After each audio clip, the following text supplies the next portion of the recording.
Welcome to the bridge. It's 0200 hours, the sea is pitch black, and the radar is spinning silently. Welcome to this explainer on the standard marine communication phrases, commonly known as SMCP. Look, today we aren't just flipping through a dusty manual. We are stepping into a simulation. Consider me your senior captain.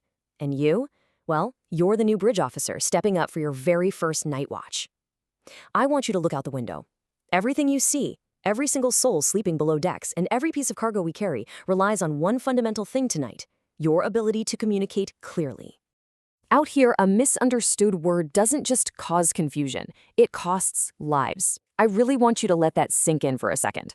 When you key the mic on that VHF radio, you aren't just having a casual chat with a buddy. You're engaging in a highly structured, internationally mandated protocol. Out here on the open ocean, amidst the crackle of static, storm noise, and heavy language barriers, ambiguity is literally our greatest enemy. The safety of this entire vessel rests entirely on the precision of your words. Section 1. The Language of Survival. Why we speak SMCP. To truly grasp the gravity of what you're learning today, you have to understand why this system was born out of absolute necessity. Okay, let's dive into this. Decades ago, as international trade boomed, we suddenly had massive vessels passing each other in the dark, with crews speaking dozens of different languages. The result? Deadly misunderstandings. So back in 1973, the International Maritime Organization officially agreed that English would be the common language for navigational purposes. That led to the Standard Marine Navigational Vocabulary in 1977. But as ships got faster and shipping lanes got more crowded, modern seafaring required something way more comprehensive. By 1997, the draft SMCP was adopted, and today, under the STCW Convention, your ability to actually understand and use the SMCP is a strict legal requirement for your certification as an officer of the watch. The mandate straight from the official IMO documentation is crystal clear. Communications must be precise, simple, and unambiguous. We operate massive vessels with internationally diverse crews. We're constantly communicating ship to shore to ship, and ship to ship. The beauty of SMCP is that it strips away complex grammar, completely removes confusing synonyms, and gives us a rigid block language. It bridges the deadly language gaps that used to plague international waters. Section 2. Stripping down the language, spelling, and numbers. Let's start with the absolute basics. When you're thousands of miles from home, even a simple number can be misheard. In fact, standard VHF Channel 16 radio frequencies naturally clip the high notes of human speech. Because of that, standard pronunciations of numbers like 3 and 4 can sound practically identical in the middle of a storm. Take a look at this phonetic table. I'm going to drill this into you right now, rookie. We don't say 3, we say tree. We don't say 4, we say fower. 5 is fife. 9 is niner. 1,000 is 1,000. This brilliantly illustrates how we remove ambiguity. Fife and niner punch straight through the static. Every single time you read a draft or give a speed over the radio, this is the only way you pronounce those digits. No exceptions.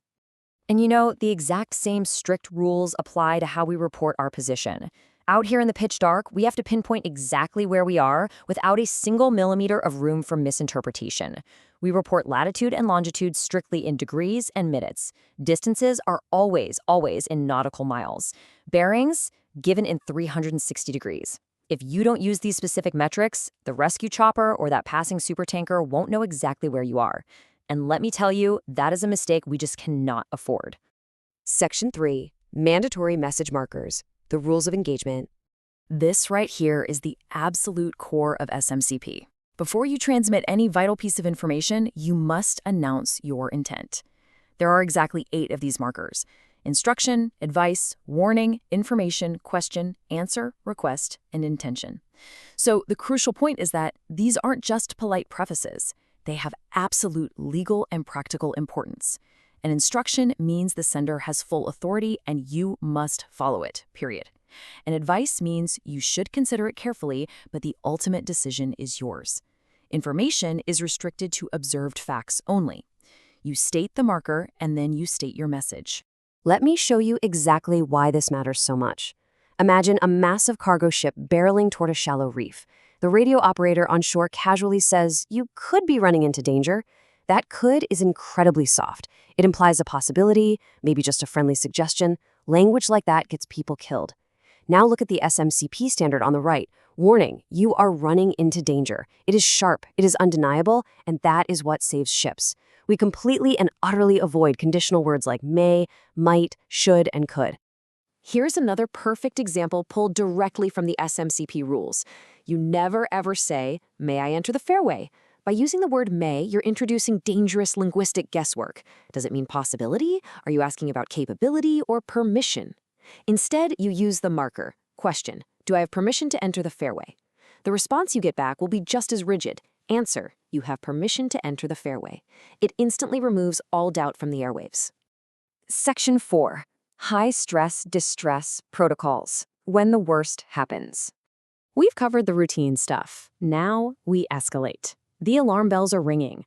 You are thrust into a full-blown disaster. Your engine room is on fire.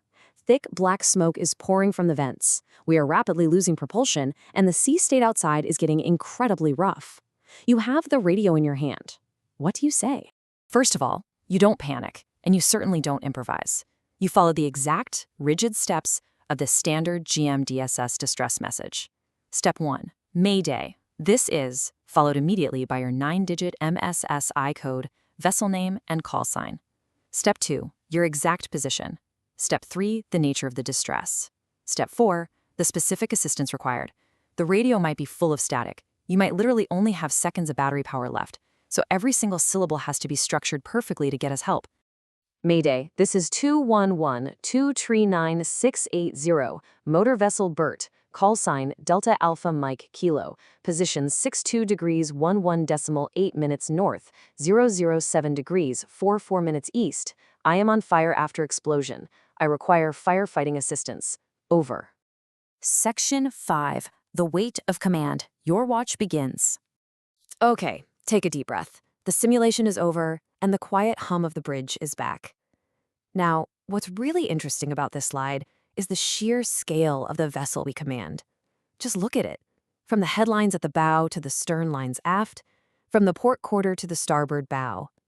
Whether you're coordinating a tugboat via VHF, briefing a multilingual crew on complex stability issues, or calling for an icebreaker in the freezing cold, every single inch of this complex floating city relies on your voice.